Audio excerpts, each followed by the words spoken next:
Welcome to It's Chrissy Rice, the podcast where no topic is off limits.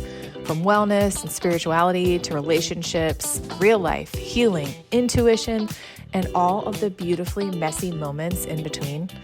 I'll bring you honest conversations with heart, humor, and curiosity. Whether I'm sharing personal experiences or interviewing inspiring guests, I'll be diving into questions that we're all secretly asking, and you'll find authenticity, insight, and connection here.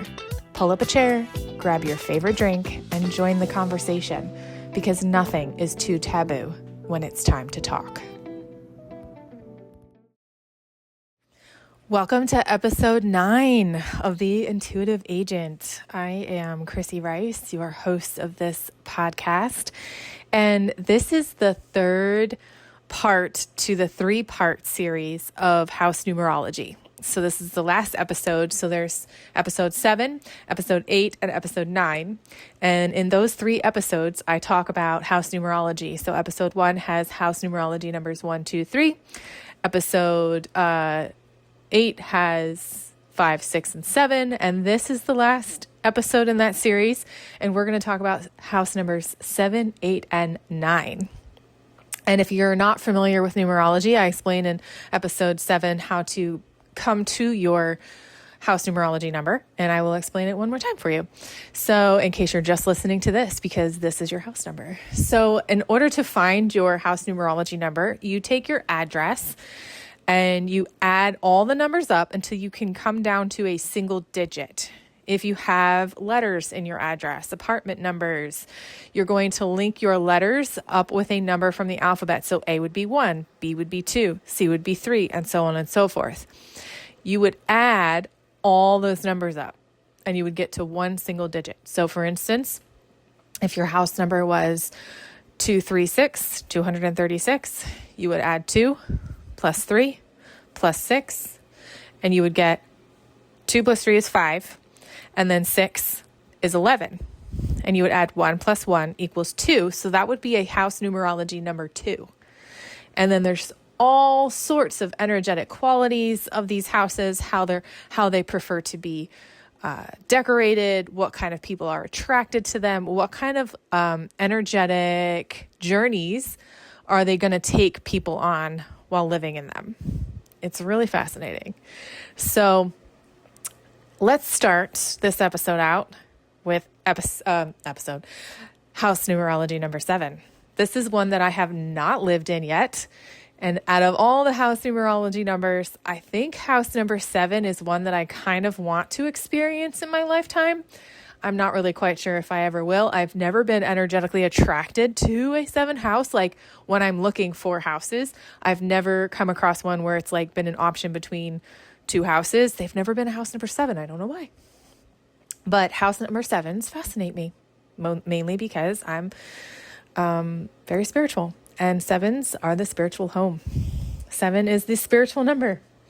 And a house 7 feels very sacred, very private, and deeply introspective. So it's not a very social home.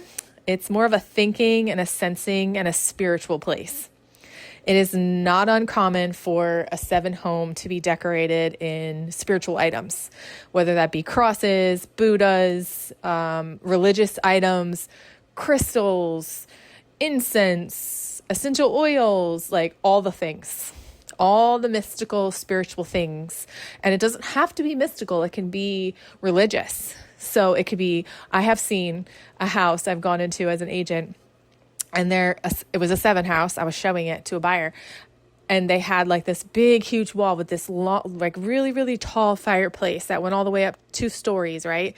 And it was a huge fireplace, beautiful, but that entire wall had crosses all over it, like a cross from every different kind of like collection. Like you had farmhouse looking crosses and metal crosses and eclectic crosses and crosses from different countries and metal, wood, you name it. It was a 7 house, and it screamed, I'm a 7 house. And the people who are really, really attracted to 7 houses are spiritual individuals. So people who like to go deep and think about very spiritual things. Researchers and analysts and very deep thinkers are connected to that kind of house. People that are going through like an inner transformation. Like when you live in this 7th house, you're going to go on your spiritual journey living in this house. It's like, that's your point in your life where, okay, this is my journey. I need to be in this 7th house because I'm going to go on a huge spiritual journey. I've never known anyone to live in a spiritual house for their whole lives. I feel like it's just like a portion of their lives that they have to go on this like spiritual awakening, spiritual journey or something to learn something in this house. Also people that really seek like deep solitude and depth in their life are very attracted to a 7th house, or if that's where their soul's journey is going, then they will be attracted to that kind of house. Like, this is what I want now. I came from a 5 house and that was a lot of energy. I was on the go. I think I'm ready to like hunker down and be in this 7 house, right? So 7 houses have this like really beautiful decor style, honestly. Everything about it's very minimal, very intentional and calming. And it's definitely got like some soft lighting, natural elements, very muted tones. So like more pastels, very calming colors like beige, very light greens, things like that. There will be a lot of books and journals and spiritual books and spiritual symbols and objects throughout the house. And it's a very open, uncluttered space because you want to be able to have like a lot of mental clarity in a 7th house. So there's not a lot of like clutter, and or if there starts to become a lot of clutter in a 7th house, it's very off-putting. So it's like you just want to unclutter it all the time because you want it to be very free flowing. And one of the things I always say about a 7th house is the people living in it find it extremely difficult to exit their house. They love being in their house. Like it is like you have to like pull them out of their house. It's like this big deal to like get out the front door because they just love being in their 7th house. And another thing that's really kind of funny, it makes me laugh about a 7th house. I don't know why, but the blinds and the curtains are always closed.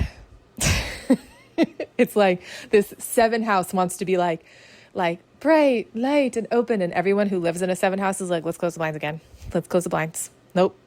Let's close the curtains, because it's a deep thinking house. It's very much like, don't let anything distract me out there. I'm in here, right? So the only thing that I like to kind of like, it does take me a little bit to get out of my house, but I'm living in a 6th house, and that can be a little bit of a challenge in a 6th house too, but it's more of a challenge in a 7th house. And so the part of me is like, do I really want to live in a 7th house? I kind of like going outside, but like, it's already hard enough to get out. I don't know if I want to be in a 7th house to make it even more difficult. But the energy and the vibe in a 7th house is like super quiet. It's very analytical. It feels highly intuitive, but like internal intuitivism. Intuitivism. Is that even a word? And I think I just made that up. It really like feels cozy, but like there's solitude inside of it. Like I said, like it's very hard for those 7 residents to exit their home. They love solitude. They love to be like in their spiritual depth inside this home. And it can feel a little bit like distant, you know, like they're keeping to themselves. Like if you're walking down the street and you're looking at all these houses and they're like windows open. Yep. No windows. All the blinds are always closed. Like they never open the blinds. Calculate the numbers on the address or on the mailbox. Probably a 7th house. And it feels very like emotionally contained, the house, because everything is like in it. It's like when you go into that like spiritual awakening, spiritual journey, you're like internalizing everything that you want to process, right? And that's how a 7th house feels. And if this house could talk, I think it would say, go inward. Everything you need is in there. If this house could talk, that's what it would say. Which brings me to house number 8. House number 8. I have lived in a house number 8 and I have lived in a house number 9.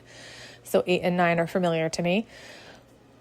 I have said in episode 1, I don't wish to go back to an 8 house because the energy of an 8 house is like a roller coaster. If you can imagine just like the shape of an 8 house, it looks like an infinity sign. So there's a big, huge up and there's a big, huge down. There's a big, huge up. There's a big, huge down. And we turn around again and we go up again and we come around again. So I call 8 houses, it's a roller coaster. And there are 2 different spectrums of 8. This is the only number I feel this with. There is I don't want to use higher vibrational, but there's the abundance, powerful side, and then there's the lack and need side, right? And that's the roller coaster. Oh, well, I'm really, really, really high at the top. I'm way up here with all this abundance, and then I'm way down here with not so much abundance, right? And I'll explain that in a second with basically how I grew up. I grew up in an 8 house as a child, and then how I see 8 houses mixed today as an adult. So the 8 number, it carries really strong energy, and it carries strong energy around success, power, money, and manifestation, right? It's like a high impact environment. Okay. But that is the high part of the roller coaster. There's also a low part of that roller coaster, which is despair, which is lack, right? So the 8 house has 2 ends of the spectrum. Now, okay, I'll just continue before I get into that. So who likes to live in an 8 house? Very ambitious entrepreneurs and leaders, or people that are going on that journey in their lives. This is what's going to happen to them. Okay. This is where they're headed. People focused on financial growth or building a legacy are attached to this house. They're like, the people that live in this house are very highly driven, and they have very strategic personalities, and they love to work with power, influence, or business. 8 houses are very drawn to that. Okay. But again, that is one end of the spectrum. That is the high part of the roller coaster. There is a low part of the roller coaster. The people with the lack mindset, the people that struggle, the people that feel like they can't ever get ahead. These are the 2 different kinds of journeys that 8 houses can bring. And that's why I tend to get a little anxiety with an 8 house, because they look different. They can look completely different. So on the high end of the spectrum, the roller coaster that's way up high, it feels like luxury. Okay. So you're going to have velvet. You're going to have heavy furniture. You're going to have like executive furniture. Okay. It's got a very strong visual appearance. It's bold, definitely structurally like symmetrical. 8s love symmetry, obviously, because one part of the 8 looks exactly like the other part of the 8. If you cut the 8 in half, it looks the same on both sides. 8s love like deep tones, like purples and golds and blacks and rich colors. Okay. They also love like very high quality things. Doesn't have to be expensive, but it has to look expensive, and very intentional, like pieces, like statement pieces. That's one end of the spectrum. That's the really high roller coaster for an 8. Okay. There is the other side of the 8 that I hope nobody's living in. Okay. I grew up in the underside of the 8. I did not grow up on the upper side of the 8. The upper side of the 8, I'll go into the lower side in one second, but the upper side of the 8 has this look and feel like rich, luxurious presence, but you're not really quite sure what's happening. Okay. One of my friends and I had this discussion about an 8 house that we were looking at on Zillow one day, and we were laughing about it because it screams 8. So it's a huge house, bold colors, and it has a huge iron fence in front of the driveway. Except the iron fence had no fence around it. So it was just an iron gate to go through the driveway. But you could get to the house if you just drove like around the gate or walked around the gate. There was no gate. There was no like fence surrounding the house. It was just this big, huge, luxurious gate, like this like grand feeling of, the Jurassic Park doors opening and you getting to drive through and get to my magical 8 house, right? No purpose whatsoever. That gate held no purpose. It was specifically for appearance. that is an 8 house. So you'll have pieces inside of that house that are just like so extravagant, like couches covered in velvet. And you're like, this is very impractical, but it looks rich. That's an 8 house. So there is another part of the spectrum of an 8 house. Okay. Now, if you live in an 8 house and you're somewhere in the middle of that infinity sign, right? You can go ahead and spruce your 8 house up. Go ahead and get that. 8 houses love when you spend money on them. 8 houses love luxury. So get those fancy curtains that look rich and thick and luxurious, right?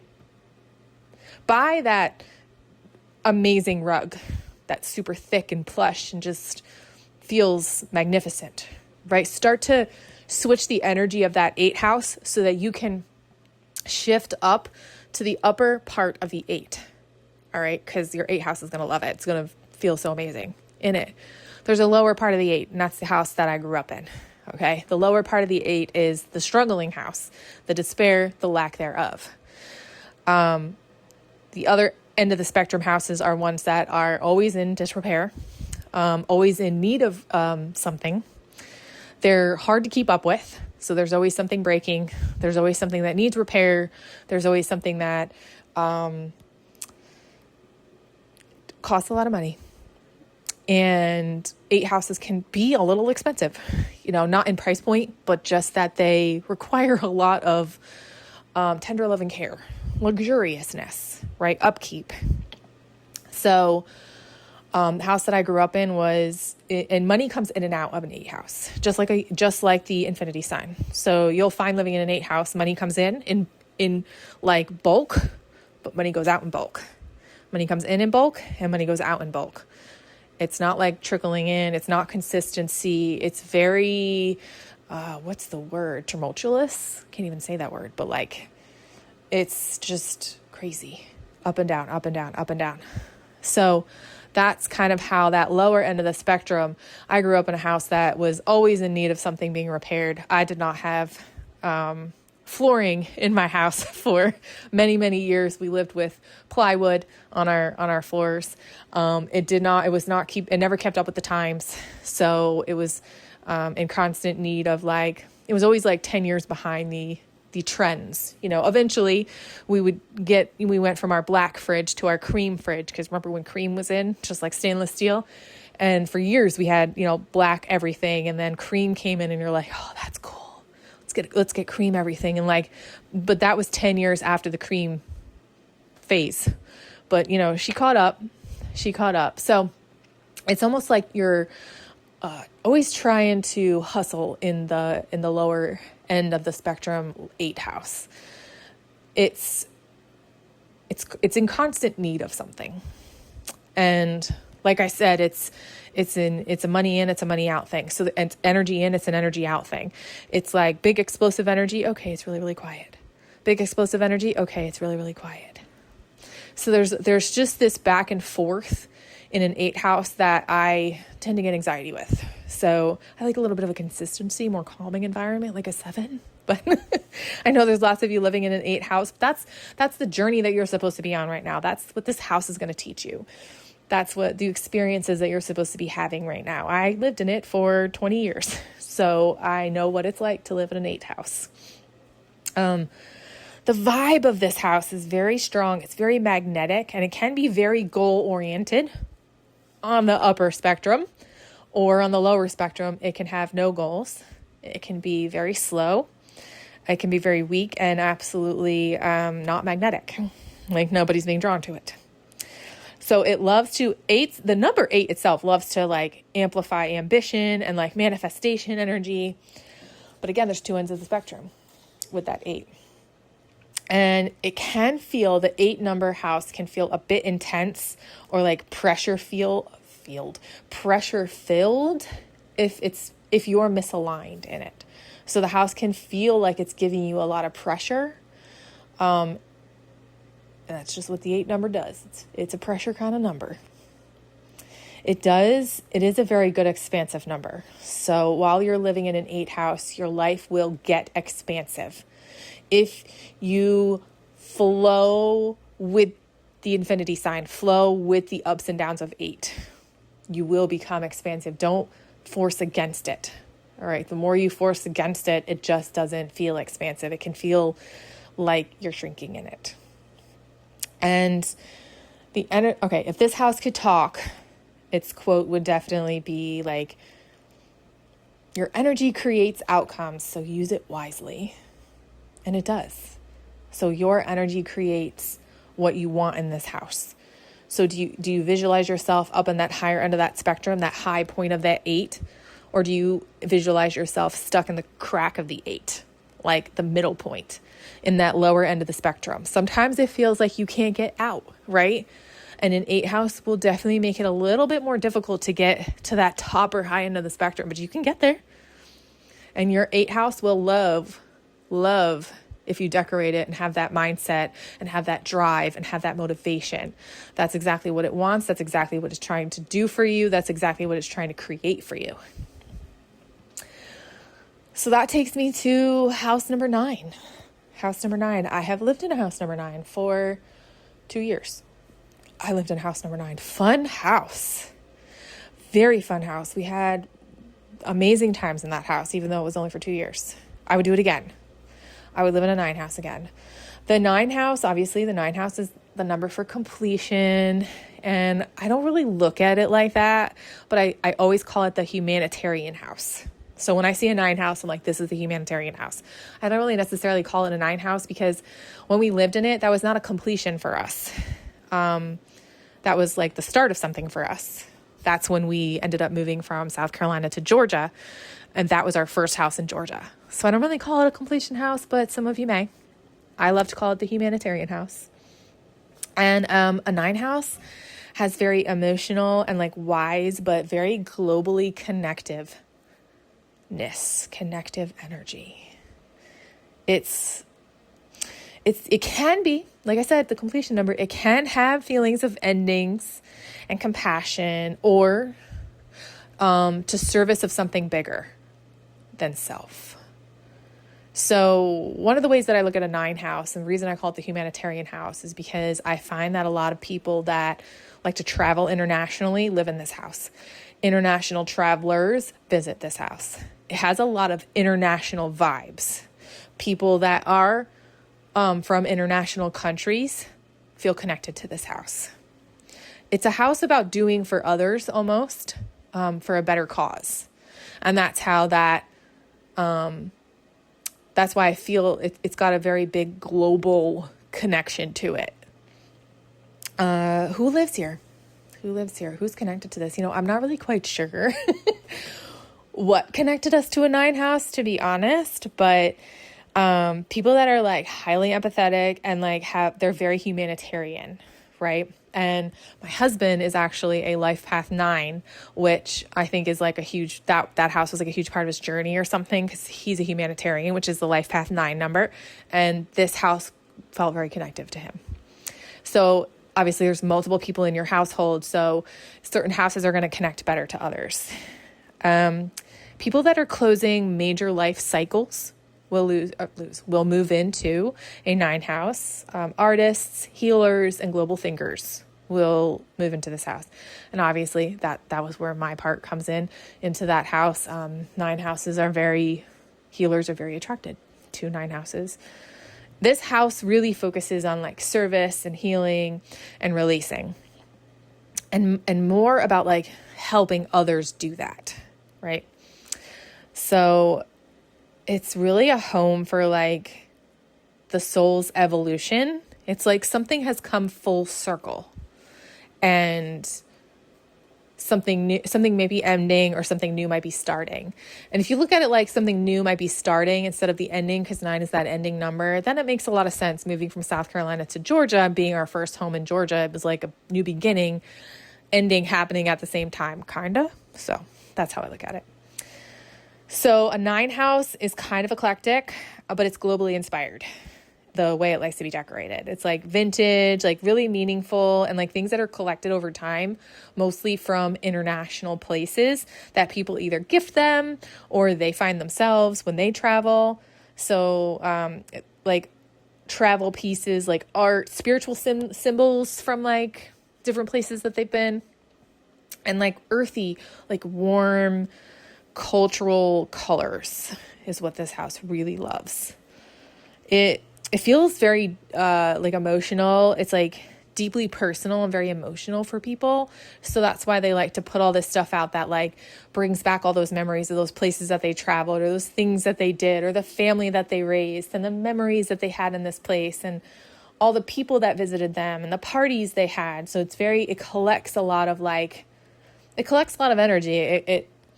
It's like collecting numbers 1 through 8's energy in a 9. So there's a lot that's like happening in this 9 house.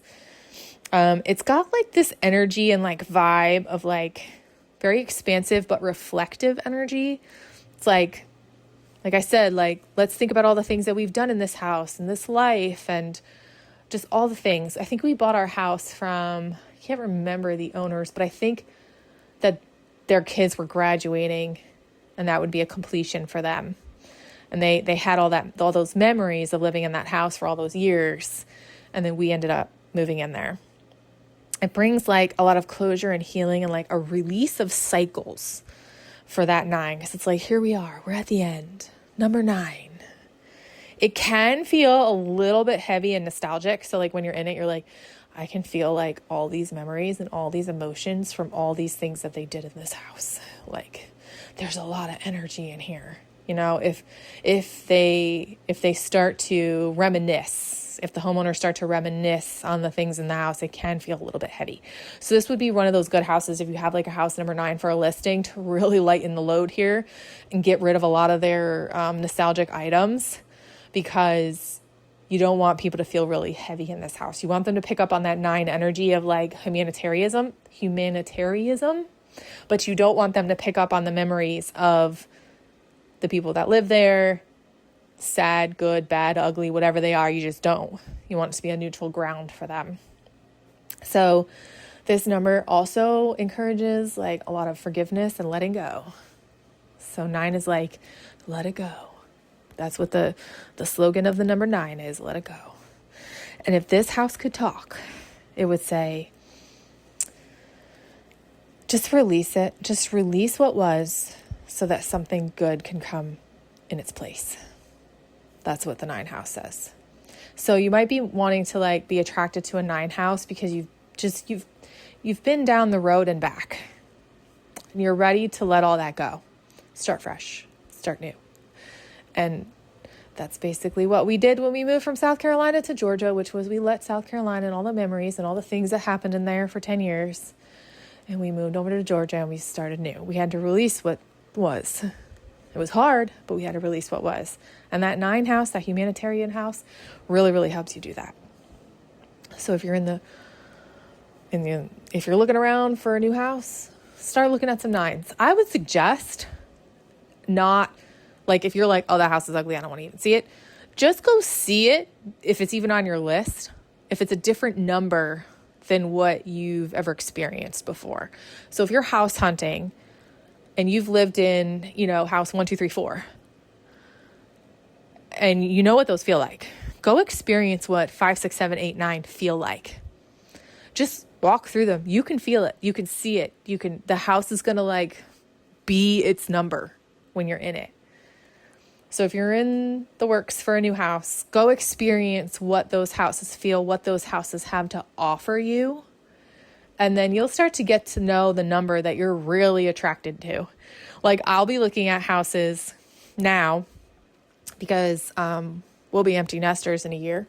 I have no idea where we're going, have no idea where the universe is taking us, but I'm constantly looking at houses, personally, obviously as an agent, but for myself personally. And I'll go back to numbers that I've lived in before and I'm like, a 2 house. I'm really attracted to this house. I really like it a lot. But am I ready for that 2 energy again? Like that 2 energy is like partay all the time. And I'm like, am I ready for that again? Like what phase of life am I in? I'm not really quite sure. So that's why I say, just go to the house, go feel it, because you're going to feel it when you're in it. It's going to show you exactly what it wants to show you. So what house number do you live in? Do you live in a 7, 8, or 9? Do you live in a 1, 2, or 3? Or a 4, 5, or a 6? Listen to episodes 7 and 8 if you haven't done that already, and get the vibe and the feel for what the other numbers have to offer you. And I'd love to hear your feedback. I'd love to hear what kind of house number you live in, if this is like true, on, and accurate, or you're like, Chrissy, you're making all this up. I'm not, but I want to hear. So leave me a message, email me, shout out on Facebook or Instagram, TikTok. I'm on them all. Love to hear from you. And thank you so much for listening.